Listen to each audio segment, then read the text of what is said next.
안녕하세요. 은혜 소리 공방입니다. 오늘도 하나님 말씀 들으러 오셨군요.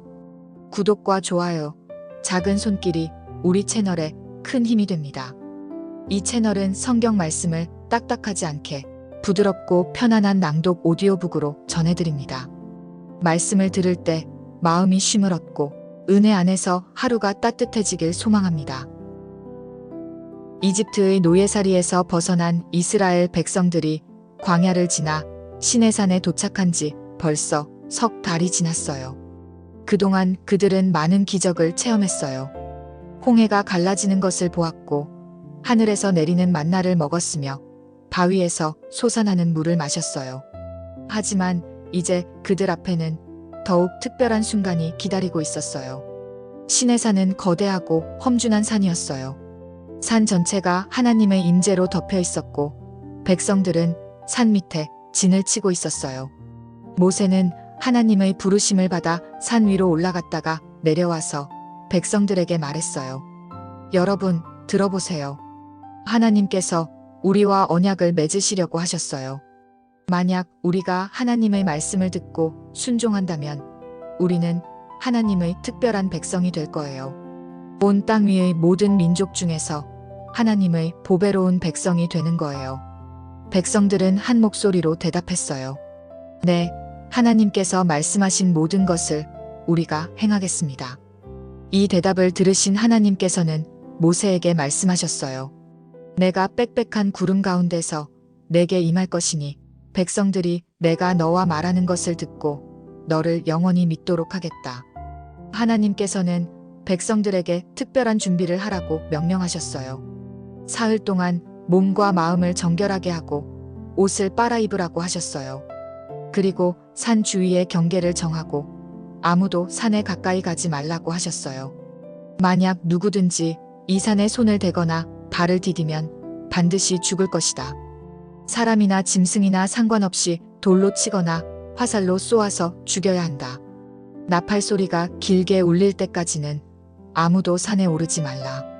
백성들은 이 말씀을 듣고 두려움에 떨었어요. 하나님의 거룩하심이 얼마나 엄청난지 느낄 수 있었기 때문이에요. 그들은 정성스럽게 준비했어요. 옷을 빨고 마음을 정결하게 하며 하나님을 만날 준비를 했어요. 셋째 날 아침이 되었어요. 동이틀 무렵부터 이상한 일들이 시작되었어요. 하늘에서 천둥이 치기 시작했고 번개가 번쩍이기 시작했어요. 그런데 이것은 일반적인 천둥 번개가 아니었어요. 하나님의 임재를 알리는 특별한 신호였어요. 시내산 전체가 빽빽한 구름으로 덮였어요. 그 구름은 일반적인 구름과 달랐어요. 하나님의 영광이 가득한 구름이었어요. 그리고 나팔 소리가 들리기 시작했어요. 그런데 이 나팔 소리는 점점 더 크고 길어졌어요. 모든 백성들이 진영에서 나와 산 아래쪽에 섰어요. 그들의 마음은 두려움과 경외감으로 가득했어요. 지금까지 살면서 이런 경험은 한 번도 없었거든요. 시내산 전체에 연기가 오르기 시작했어요. 마치 풀무에서 나는 연기처럼 자욱한 연기가 산 전체를 덮었어요. 왜냐하면 하나님께서 불 가운데서 산 위에 강림하셨기 때문이에요. 온 산이 크게 진동했어요. 마치 큰 지진이 일어나는 것 같았어요. 나팔 소리는 점점 더 커졌어요. 그 소리를 들은 모든 백성들이 떨었어요. 그때 하나님께서 모세를 산 꼭대기로 부르셨어요. 모세는 두려웠지만 하나님의 부르심에 순종하여 산 위로 올라갔어요. 시내산 꼭대기에서 하나님의 음성이 울려 퍼지기 시작했어요. 그 음성은 온 산을 진동시킬 만큼 크고 권위가 있었어요. 산 아래에 있던 모든 백성들이 그 음성을 들을 수 있었어요. 나는 너를 이집트 땅, 종되었던 집에서 인도하여 낸 너의 하나님 여호와다. 하나님께서는 먼저 자신이 누구인지 밝히셨어요. 이집트에서 이스라엘 백성들을 구원해내신 바로 그 하나님이라고 말씀하셨어요. 놀라운 기적들로 그들을 자유롭게 하신 그 하나님 말이에요. 그리고 첫 번째 계명을 말씀하셨어요. 너는 나 외에는 다른 신들을 내게 두지 말라. 이 말씀은 매우 중요한 의미가 있었어요.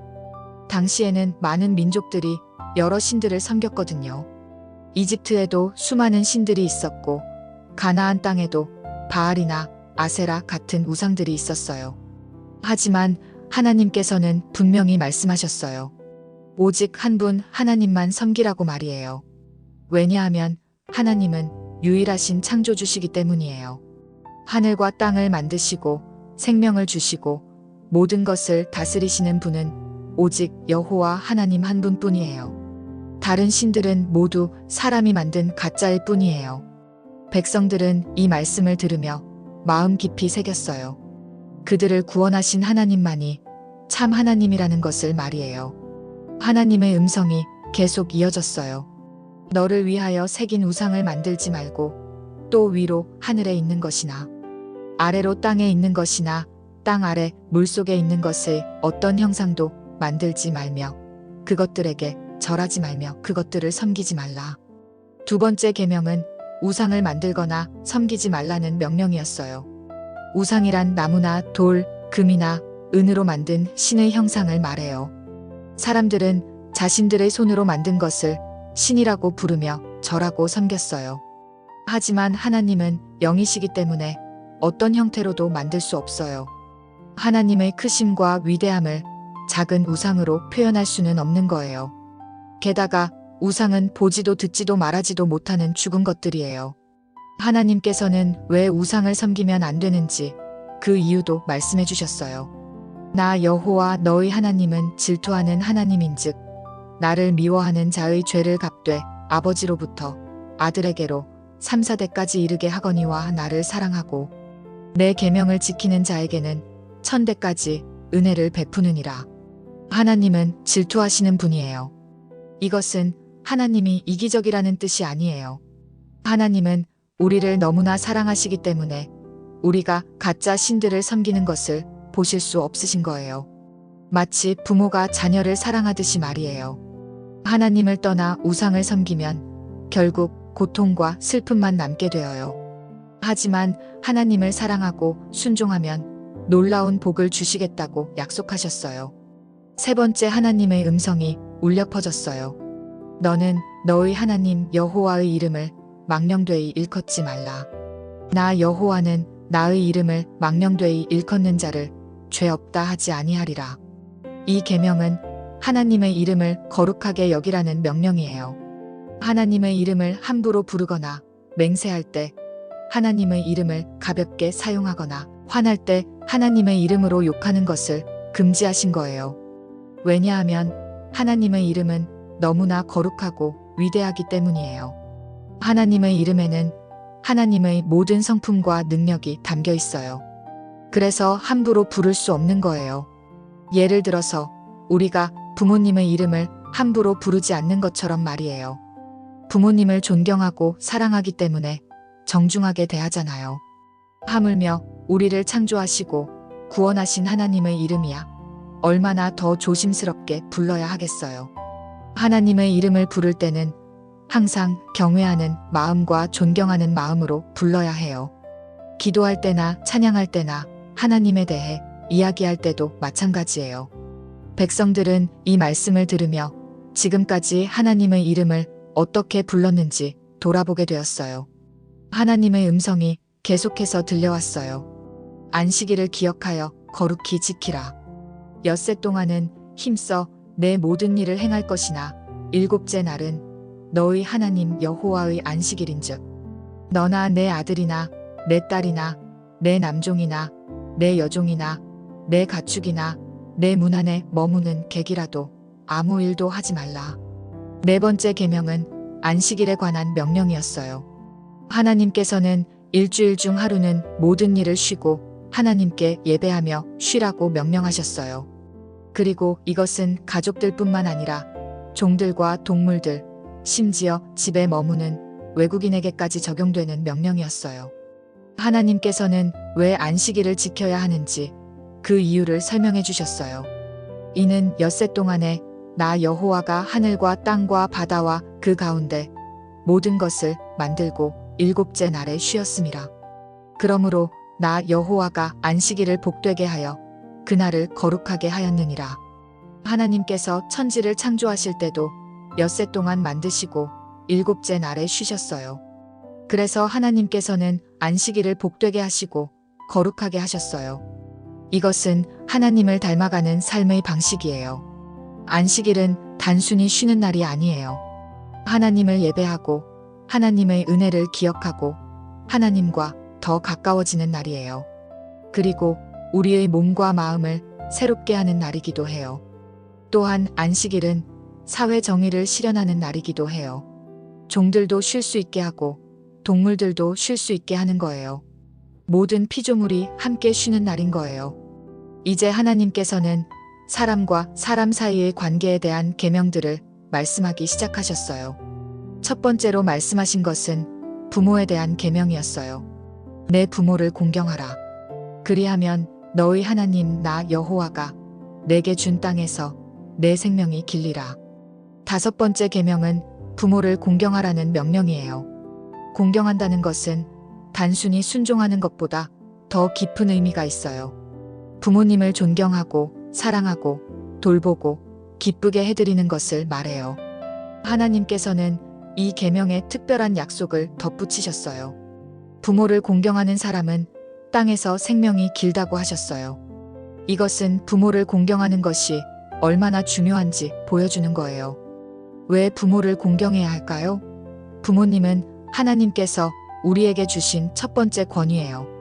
부모님을 통해서 우리가 세상에 태어났고 부모님의 사랑과 돌봄으로 자라났어요. 그리고 부모님을 공경하는 것을 통해서 우리는 하나님을 공경하는 법을 배워요. 부모를 공경하는 것은 어릴 때만 하는 것이 아니에요. 평생에 걸쳐서 해야 하는 일이에요. 어릴 때는 순종으로, 커서는 돌봄과 효도로 부모를 공경하는 거예요.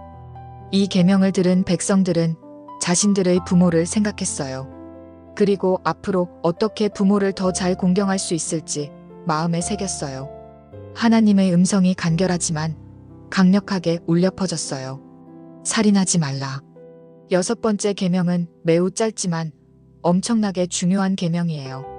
사람의 생명을 함부로 빼앗아서는 안 된다는 명령이에요. 왜 살인하면 안 될까요?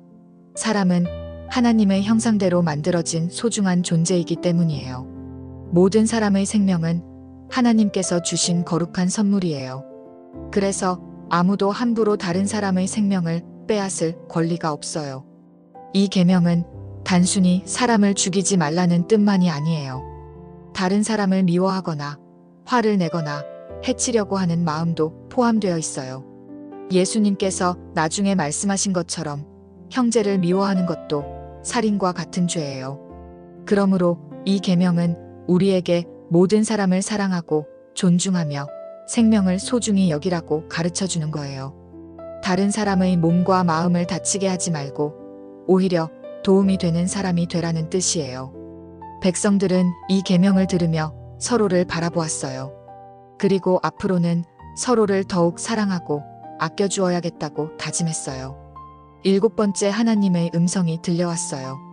간음하지 말라. 이 계명은 결혼의 거룩함을 지키라는 명령이에요. 결혼은 하나님께서 만드신 아름다운 제도예요.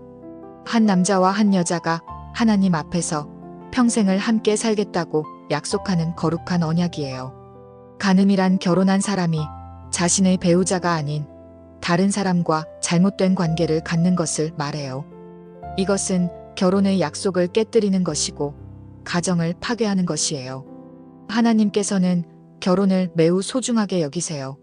왜냐하면 결혼은 하나님과 우리의 관계를 보여주는 상징이기도 하기 때문이에요. 하나님은 우리에게 신실하신 것처럼 우리도 결혼해서 신실해야 해요. 이 계명은 결혼한 사람들뿐만 아니라 결혼하지 않은 사람들에게도 적용되어요. 모든 사람이 성적으로 순결한 삶을 살라는 뜻이에요. 결혼 전에는 순결을 지키고 결혼한 후에는 배우자에게만 신실해야 해요. 이 계명을 통해서 하나님은 우리에게 진정한 사랑이 무엇인지 가르쳐 주세요. 진정한 사랑은 책임감 있고 신실한 사랑이에요. 일시적인 감정이나 욕망이 아니라 평생을 함께하겠다는 약속에 기반한 사랑이에요. 여덟 번째 계명이 선포되었어요. 도둑질하지 말라. 이 계명은 다른 사람의 것을 함부로 가져가지 말라는 명령이에요. 도둑질은 다른 사람의 소유권을 침해하는 행위예요. 하나님께서는 사람들에게 소유할 권리를 주셨어요. 열심히 일해서 얻은 것, 정당하게 받은 것들을 소유할 수 있게 하셨어요.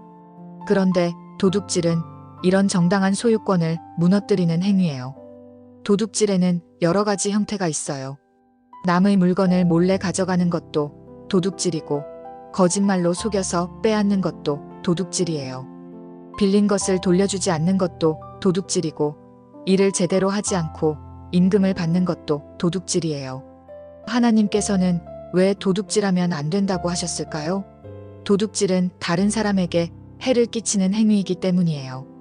누군가 열심히 일해서 모은 것을 빼앗아가면 그 사람과 그 가족이 고통을 받게 되어요. 그리고 도둑질은 하나님을 신뢰하지 않는 행위이기도 해요. 하나님께서 우리에게 필요한 것을 공급해 주실 것을 믿지 못하고 잘못된 방법으로 얻으려고 하는 거예요. 대신에 하나님은 우리가 정직하게 일하고 다른 사람들과 나누며 살기를 원하세요. 받는 것보다는 주는 것이 더 복된 삶이라고 가르쳐 주세요. 9번째, 하나님의 음성이 울려 퍼졌어요. 내 이웃에 대하여 거짓 증거하지 말라. 이 계명은 다른 사람에 대해 거짓말하지 말라는 명령이에요. 특히 법정에서 거짓 증언을 하거나 다른 사람을 해치려고 거짓말을 퍼뜨리는 것을 금지하는 거예요. 당시에는 증인의 증언이 매우 중요했어요. 법정에서 사건을 판단할 때 증인들의 말이 결정적인 역할을 했거든요. 그런데 만약 증인이 거짓말을 한다면 무고한 사람이 죄인이 되고 진짜 죄인이 벌을 피할 수 있어요. 하나님은 진리의 하나님이세요. 그래서 거짓말을 미워하시고 진실을 사랑하세요. 거짓말은 관계를 파괴하고 신뢰를 무너뜨리고 사회를 혼란스럽게 만들어요. 이 계명은 법정에서의 거짓 증언뿐만 아니라 일상생활에서의 모든 거짓말도 포함해요. 다른 사람에 대해 나쁜 소문을 퍼뜨리거나 거짓으로 비방하거나 중상모략하는 것도 이 계명을 어기는 것이에요. 대신에 하나님은 우리가 항상 진실을 말하고 다른 사람의 좋은 점을 말하고 서로를 세워주는 말을 하기를 원하세요. 우리의 말이 다른 사람에게 상처가 아니라 치유가 되고 파괴가 아니라 건설이 되기를 원하세요. 백성들은 이 계명을 들으며 자신들의 말을 돌아보았어요. 앞으로는 더욱 신중하고 진실하게 말해야겠다고 다짐했어요. 마지막 10번째 계명이 선포되었어요. 내 이웃의 집을 탐내지 말라. 내 이웃의 아내나 그의 남종이나 그의 여종이나 그의 소나 그의 나귀나 무릇 내 이웃의 소유를 탐내지 말라. 이 계명은 다른 사람의 것을 부러워하거나 탐내지 말라는 명령이에요. 앞의 계명들이 행동에 관한 것이었다면 이 계명은 마음에 관한 것이에요. 탐심이란 다른 사람이 가진 것을 보고 나도 저것을 가졌으면 좋겠다. 왜 나는 저런 것이 없을까라고 부러워하고 시기하는 마음이에요. 이런 마음은 결국 앞의 모든 계명들을 어기게 만드는 뿌리가 되어요. 예를 들어서 이웃의 물건을 탐내면 결국 도둑질하게 되고, 이웃의 아내를 탐내면 간음하게 되고, 이웃의 지위를 탐내면 거짓 증언하게 될 수도 있어요. 그래서 하나님께서는 탐심 자체를 금지하신 거예요. 하나님께서는 우리가 현재 가진 것에 만족하며 감사하기를 원하세요. 하나님께서는 우리 각자에게 필요한 것을 아시고 가장 좋은 것으로 공급해 주세요. 그러니까 다른 사람과 비교하면서 부러워할 필요가 없는 거예요. 대신에 다른 사람이 복받은 것을 보면 함께 기뻐하고 어려운 사람을 보면 도와주는 마음을 가져야 해요. 이것이 하나님께서 원하시는 마음이에요. 이렇게 해서 하나님의 10계명이 모두 선포되었어요. 처음 4계명은 하나님과의 관계에 대한 것이었고 나머지 6계명은 사람과의 관계에 대한 것이었어요. 10계명을 모두 들은 백성들의 반응은 어땠을까요? 그들은 너무나 두려워했어요. 하나님의 음성이 너무나 크고 위험이 있었거든요.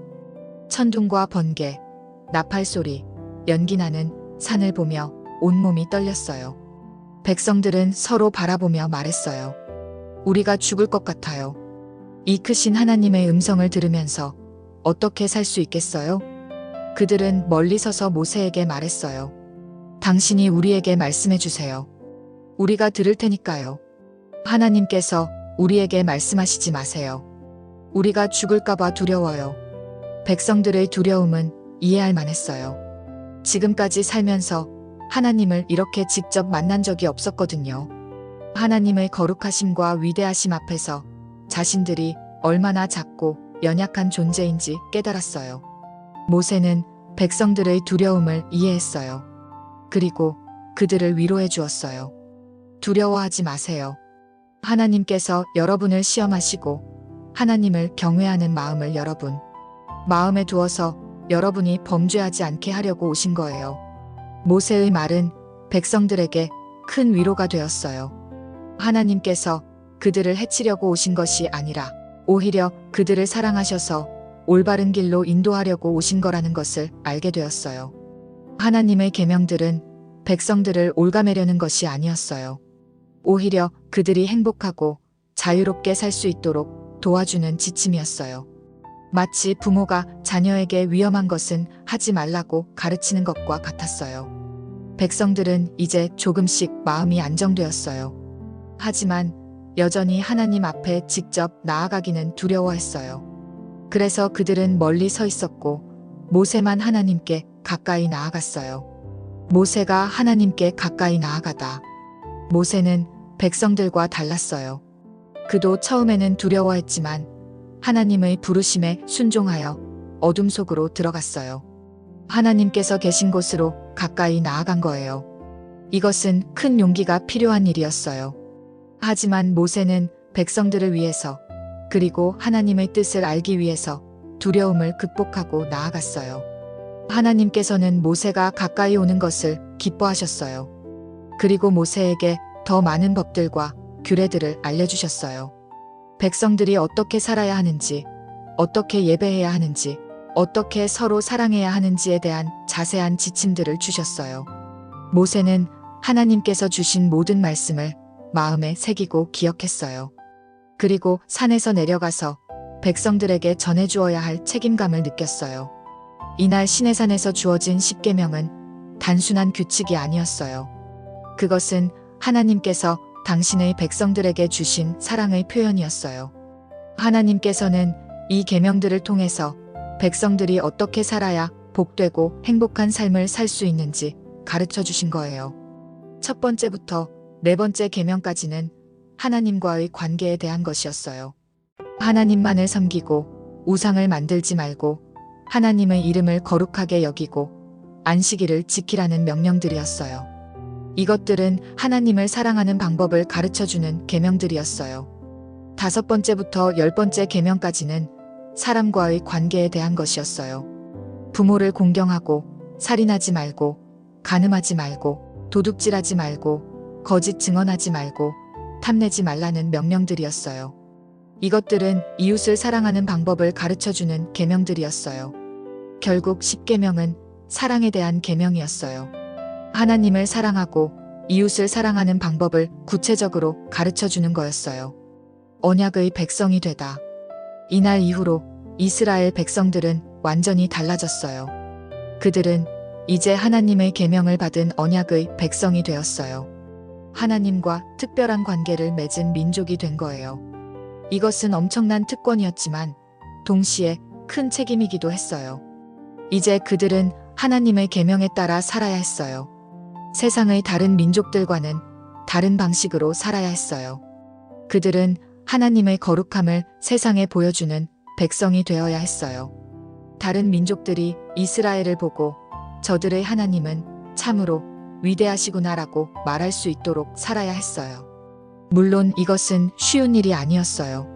인간은 연약하고 죄를 짓기 쉬운 존재이거든요. 하지만 하나님께서는 그들과 함께 하시겠다고 약속하셨어요. 그들이 실수하면 용서해 주시고 넘어지면 일으켜 주시겠다고 하셨어요. 시내산에서 주어진 십계명은 오늘날 우리에게도 여전히 유효한 하나님의 말씀이에요. 비록 3500년 전에 주어진 계명이지만 그 진리는 변하지 않아요. 우리도 이스라엘 백성들처럼 하나님의 계명을 지키며 살아야 해요. 하나님만을 섬기고 하나님의 이름을 거룩하게 여기고 안식일을 지키며 부모를 공경하고 서로 사랑하며 살아야 해요. 물론 우리가 계명을 완벽하게 지킬 수는 없어요. 우리도 연약한 인간이니까요. 하지만 예수 그리스도께서 우리의 죄를 위해 십자가에서 죽으시고 부활하셨기 때문에 우리는 용서받을 수 있어요. 그리고 성령님께서 우리 안에 계셔서 하나님의 계명을 지킬 수 있는 힘을 주세요.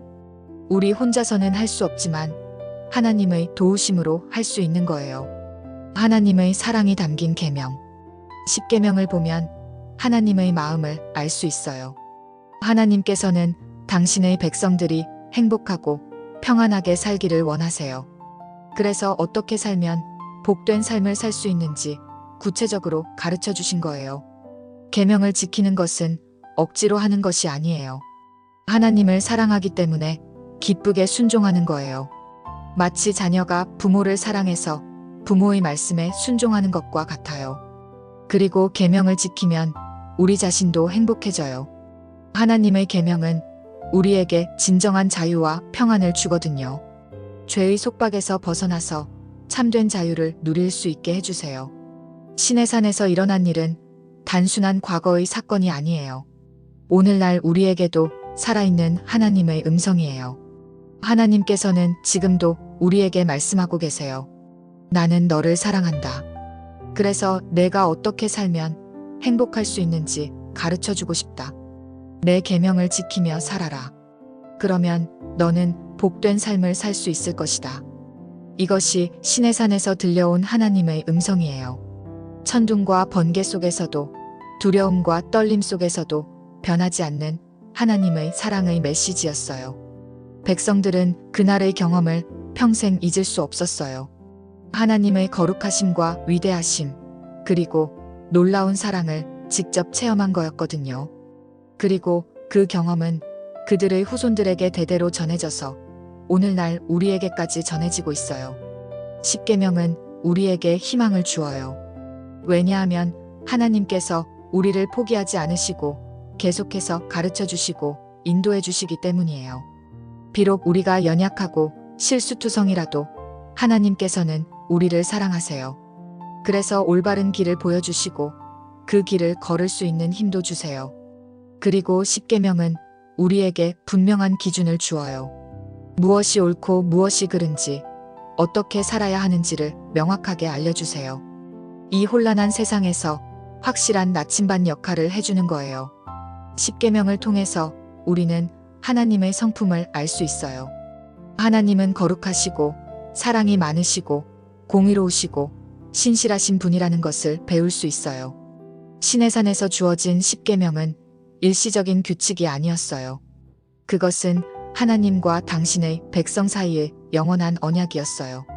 하나님께서는 나는 너희의 하나님이 되고 너희는 나의 백성이 될 것이다라고 약속하셨어요. 이 약속은 오늘날에도 여전히 유효해요.